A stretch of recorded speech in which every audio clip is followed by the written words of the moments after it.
Jangan lupa tolong di subscribe dan ketik loncengnya. Terima kasih.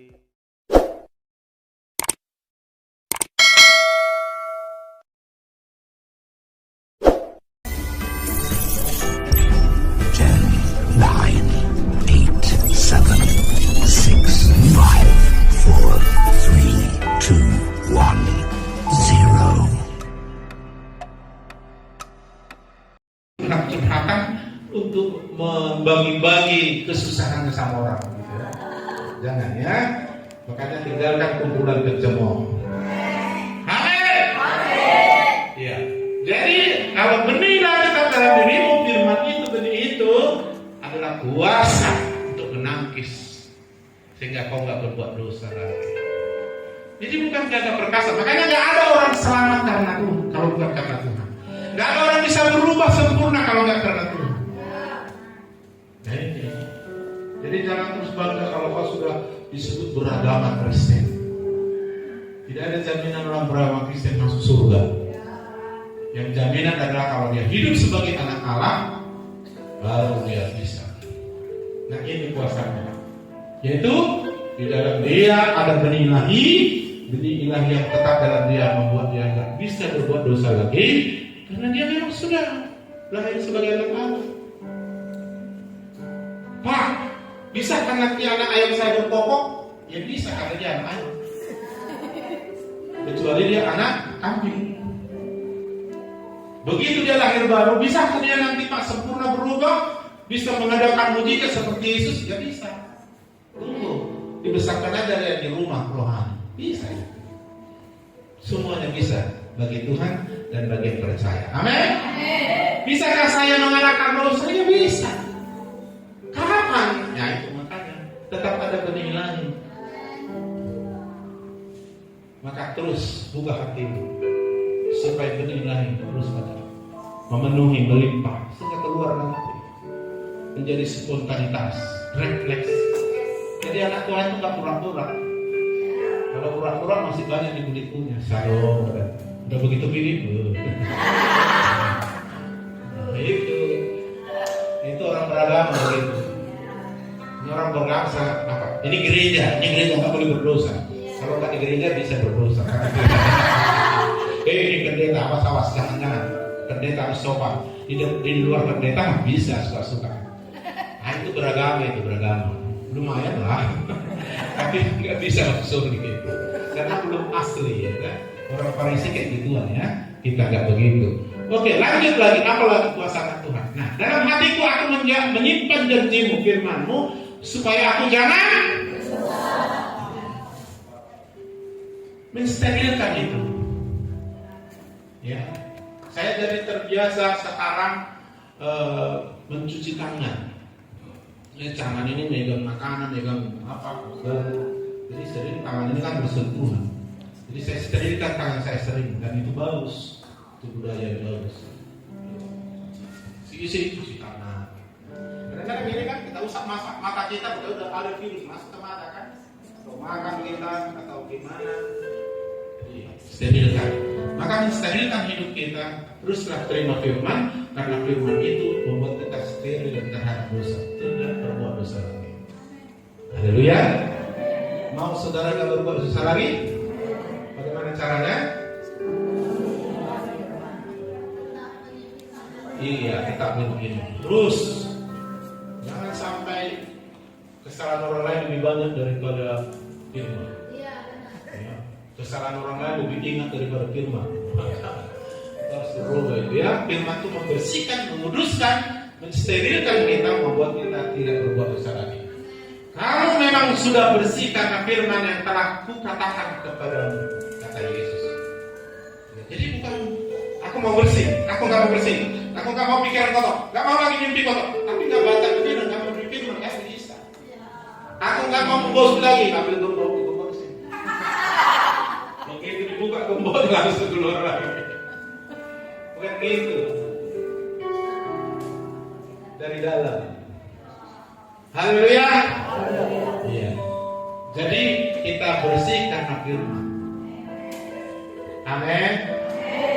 Dan kenapa kita harus bersih? Bersih itu sehat itu, kuat itu, menang itu, bahagia. Mana ada orang kalau bahagia kan? Haleluya. Dan menang itu perjuangan. Perjuangan tetap jaga hati kita tetap bersih. Minggu yang lalu kan sudah bilang untuk orang berhasil dan menang harus lahir baru pertama, hidup oleh iman kedua, hidup banyak uang ketiga. Apanya? Saya gak ingat lagi.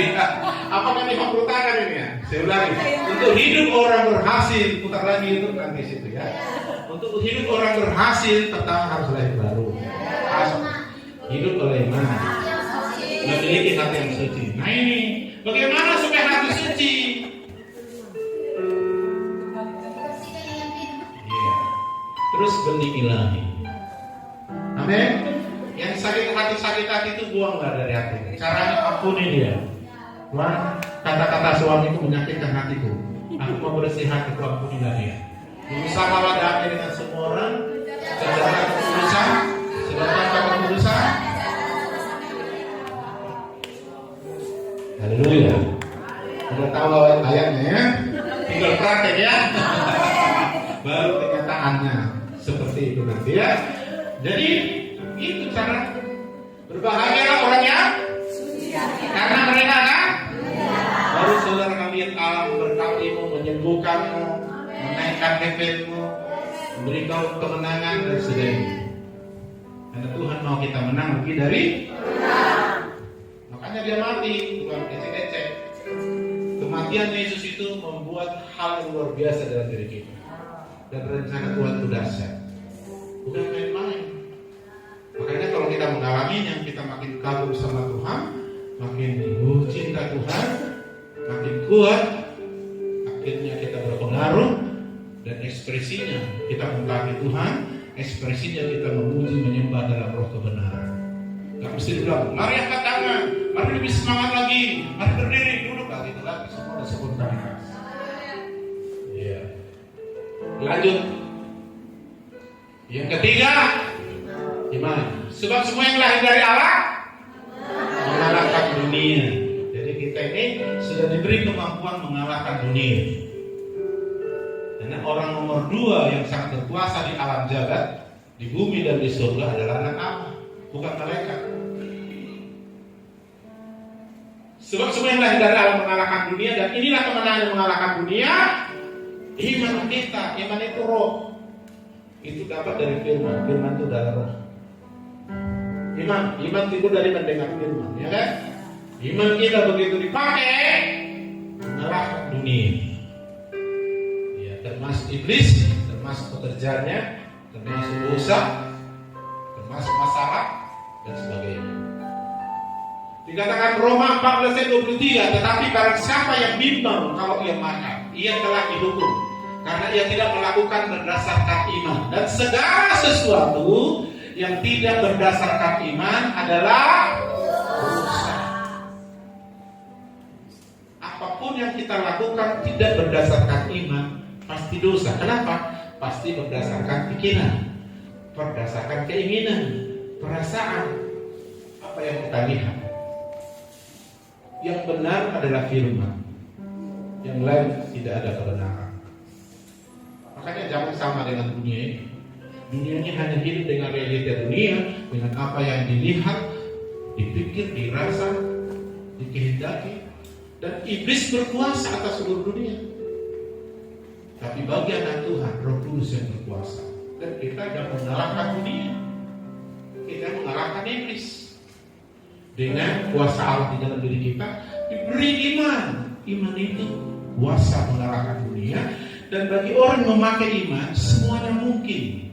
Maka Tuhan bilang, tiada yang mustahil bagi orang percaya. Jadilah seperti iman. Tanpa iman tidak berkenan. Apapun yang dilakukan orang tanpa berdasarkan iman adalah dosa. Jadi bukan hanya berzina, bukan hanya membunuh dosa. Hidup tanpa iman, tidak berdasarkan iman pun sudah dosa. Jadi gimana Pak? Ya harus hidup dalam iman. Orang benar hidup oleh iman. Iman itu berasal dari Allah. Bagaimana caranya? Tuhan berbicara, kita terima, masuk ke hati, mengerti, mengubah pikiran. Sehingga iman, begitu kita lepaskan iman ini lewat perkataan, deklarasi, pengakuan, dan tindakan, jadilah seperti itu realita hidup kita. Dan bagi iman semuanya mungkin. Bagi Allah semuanya mungkin. Bagi anak Tuhan yang memakai iman semuanya mungkin. Makanya kita kayak Tuhan, bukan Tuhan kayak Tuhan. Ya, pantaslah anak kayak bapaknya kan? Mirip kali dia kayak bapaknya, ya pantaslah orang anaknya kan? Kita kok mirip kali kayak Yesus, dia anaknya. Apalagi kalau sudah makin besar, makin mirip ya kan? Dari bayi aja kan? Kayak siapa lah itu? Anaknya ya. Bapak apa? Lalu kayak bapaknya, hidungnya, matanya kayak bapaknya. Iya kan? Rambutnya kayak mamaknya gitu. Ya wajar lah anak kayak orang tuanya. Amin. Jadi kalau kita nggak kayak Yesus, udah curiga ini. Jadi dikatakan kuasa yang diberi Tuhan kepada kita sebagai anak Allah. Yang pertama Roh Kudus. Yang kedua firman. Yang ketiga iman. Oh ini udah luar biasa ini. Roh yang di dalammu yaitu Roh Kudus lebih besar dari roh dalam dunia. Termasuk iblis itu kan roh. Tapi ini Roh Kudus. Kalah iblis. Dan itulah kuasa. Lebih besar. Kalau iblis menguasai dunia, sementara iblis sudah kita kalahkan. Ya jelas dunia pun tidak bisa lagi menguasai kita. Malah kita mengalahkan dunia dengan iman. Bukan dengan pengetahuan, bukan dengan kekuatan, tapi dengan iman. Jadi kuasa Tuhan dalam diri kita Roh Kudus, firman, iman. Jadi bisakah kita menang? Ya bisa, lebih dari kemenangan. Haleluya. Karena apa? Karena terlalu dahsyat. Ibarat gajah melawan semut, aduh, gak imbang. Tapi kalau gak dilawan, semut itu pun bisa bikin mati gajah. Iya kan? Kalau sudah kemudian dikoreknya kepala yang gajah kepala kayak apa mati di hati. Nah ini dia. Dahsyat. Kenallah dirimu. Posisikan dirimu sebagai anak Allah. Kenali kau sebagai anak Allah memiliki kuasa. Meskipun kau nggak banyak uang, meskipun kau bukan keplor atau bupati, meskipun kau tidak memiliki pengetahuan jenius kayak orang lain, meskipun orang nggak mengakuimu, tapi ingat di mata Tuhan kau berharga dan Tuhan sudah beri kepadamu kuasa. Pakailah itu, andalkanlah itu, hiduplah oleh Roh, oleh itu, hiduplah oleh firman, hiduplah oleh iman. Pasti menang lebih dari kemenangan. Karena kemenangan itu bukan kau raih karena hebatmu dengan cara. Kemenangan itu ditaruhkan Tuhan dalam dirimu. Pakailah. Haleluya. Jadi apa lagi? Siap ini. Ketika saya suruh ada orang sakit, jangan saya lagi tambah. Sekuat saudara. Kamu harus siap. Amin. Haleluya. Haleluya. Siap? Kalau kurang kuasa, minta sama Tuhan. Atau saya bantu nanti. Karena hamba Tuhan juga bisa membantu kamu transfer kuasa. Sebenarnya seringkali itu transfer itu, tapi hilang lagi kalau dikit. Karena mana kalau dikit? Yang ada itu transfer hilang lagi. Hilangnya tahu bocor hatimu. Bocor hati, bocor mulut lagi. Iya bocor. Jangan dari hatimu jangan bocor. Amin. Jangan diambil isu iblis jalaninnya, tapi tambahin.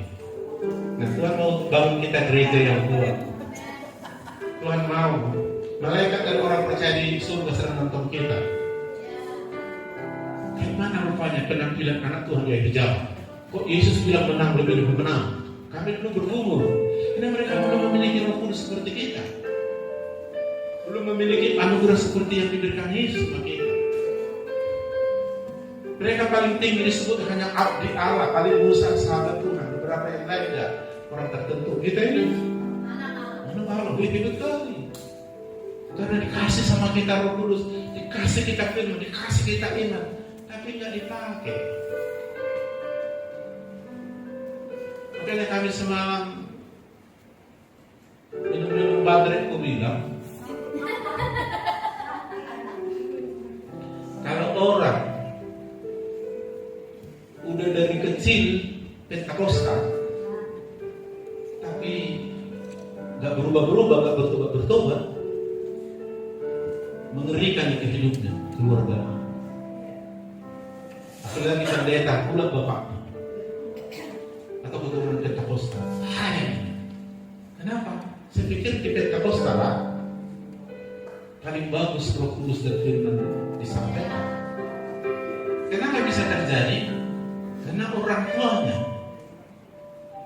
fanatik dengan agamanya, dengan firman begitu hebat, ibadah luar biasa, tapi kelakuannya di rumah berlawanan. Jadi bapaknya nggak percaya, anaknya nggak percaya.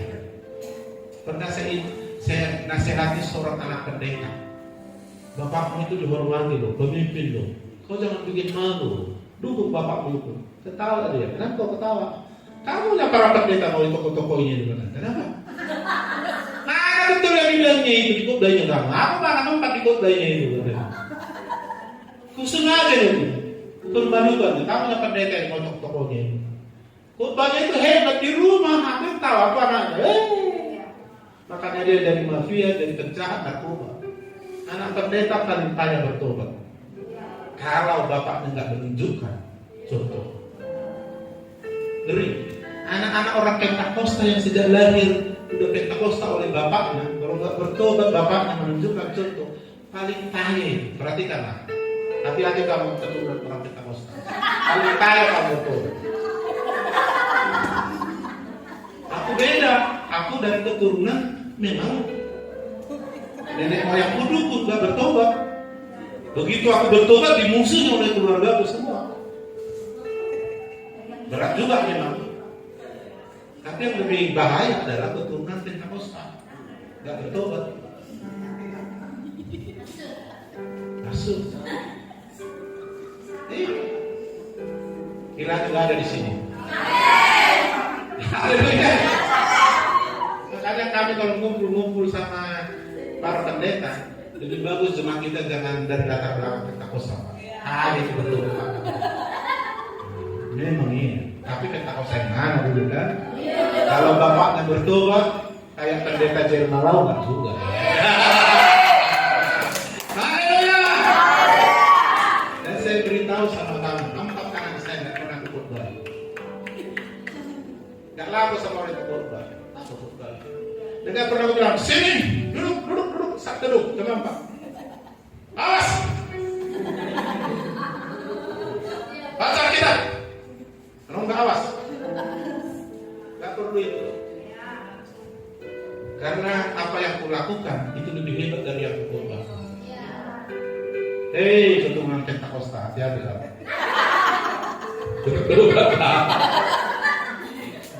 Amin. Coba buktikan apa yang saya bilang. Selidiki. Benar nggak? Tapi kalau bapaknya bertobat, anaknya dasar. Kalau enggak, nggak usah bercerita lagi. Ya. Terus kan? Nah, inilah kita. Mari berikan diri dibangun Tuhan, sehingga kelompok terhadap Roh Kudus. Roh Kudus dengan bebas bekerja mentransfer kuasanya, kuasa yang tidak terbatas itu. Dan kuasa itu menjadi pemenang. Kekuatan itu membuat pemenang. Daud bilang setiap perang dia menang, melebihi seorang jenderal yaitu Daud, Saul yang sudah terlatih dari akademi militer. Tapi Daud latar belakang pengen balakan membunuh, tapi dalam perang dia menang karena Tuhan mendidik dia dan dia berkata, aku tahu sekarang aku begitu luar biasa kemenanganku karena Tuhan memurapi aku. Yang kedua, oleh firman. Amin. Firman itu segala-galanya. Tuhan tidak bisa bekerja tanpa firman. Roh Kudus dalam diriku menunggu firman yang masuk. Begitu masuk Roh Kudus bekerja menggenapkan dalam diriku. Maka dalam sini penuhi hati dengan firman. Kau berubah, kau sempurna bukan karena hebatmu. Makanya anak Tuhan yang rohani betul-betul gak sombong. Tapi orang sombong rohani justru hanya pengetahuan yang banyak hidupnya jebak zong. Yang ketiga, belajar hidup oleh iman. Hanya oleh iman kita mengalahkan dunia. Bukan pikiran, bukan kekuatan, bukan yang lain. Dan kalau kita hidup dengan ini semua, kita sudah hidup dalam pola kerajaan Allah. Engkau akan tetap naik. Tidak pernah bisa turun. Engkau menjadi pengaruh, menjadi kepala. Berkat akan datang. Dan gak usah kau harus banting tulang. Berkat itu menjadikan kau kaya. Karena setiap apa yang kau kerjakan akan berhasil. Karena firman tak mungkin gagal dalam dirimu. Roh Kudus yang memiliki kuasa akan mengalahkan semua menambah engkau itu gagal. Dan imanmu gak bisa dikalahkan oleh dunia. Selamat menikmati kemenangan. Lalu kita ceritakanlah kepada dunia yang kalah ini, supaya mereka datang pada Yesus. Mengalami hal yang sama. Ayo kita bangun diri kita di rumah rohani. Karena Tuhan ada di rumah. Orang yang jauh dari rumahnya akan sangat dipengaruhi oleh dunia ini. Kalau kau sangat dipengaruhi oleh dunia ini, kau akan seperti dunia ini. Dunia sedang menuju kehancuran, kau akan mengalami hal yang sama. Tapi dalam kerajaan Allah kita terus bertambah. Maka cari dahulu, terutama terpenting kerajaan Allah dulu. Jangan khawatir soal makan minum. Tuhan tahu itu. Kalau aku sekolahkan anakku, aku lebih tahu apa kebutuhan. Yang penting dia sekolah, terhubung terus, maka kita akan butuhi semua uang sekolah. Demikian juga Tuhan. Misalnya kau sungguh-sungguh, apa yang membuat kau menang lebih menang, Tuhan akan store semua. Karena dia mau kau berhasil. Dengan kau berhasil, nama Tuhan akan disebut melalui hidupmu, dipermuliakan, dan Tuhan akan senang melihat anak-anaknya senang, bahagia dan menang. Hanya ada orang tua bahagia lihat anaknya kalah dan angkuh. Jadi kalau kau ingin menyenangkan hati Tuhan, izinkan Tuhan membangunmu supaya kau menang, supaya kau bahagia. Haleluya! Dengan persekutuan dengan darah daging Yesus, kau akan dipulihkan untuk terus kembali kepada posisi itu. Nah, darah Yesus menyucikan. Tubuh Yesus akan memberi kau makanan. Karena itulah roti hidup yang menghidupkan rohmu, yang akhirnya dimanifestasikan ke jiwa ke tubuhmu, sehingga tubuhmu tidak dipengaruhi oleh dunia, tapi dipengaruhi oleh Kristus. Kau bisa sehat sampai mati kalau kau mau. Haleluya. Tergantung keputusanmu, tapi Tuhan akan mengambil keputusanmu yang kau berikan kepada Tuhan. Tuhan tak pernah memaksa. Dia hanya kasih pilihan. Maka dia berkata, akulah jalan kebenaran hidup. Pilihlah dia, kau akan hidup. Kau akan hidup benar.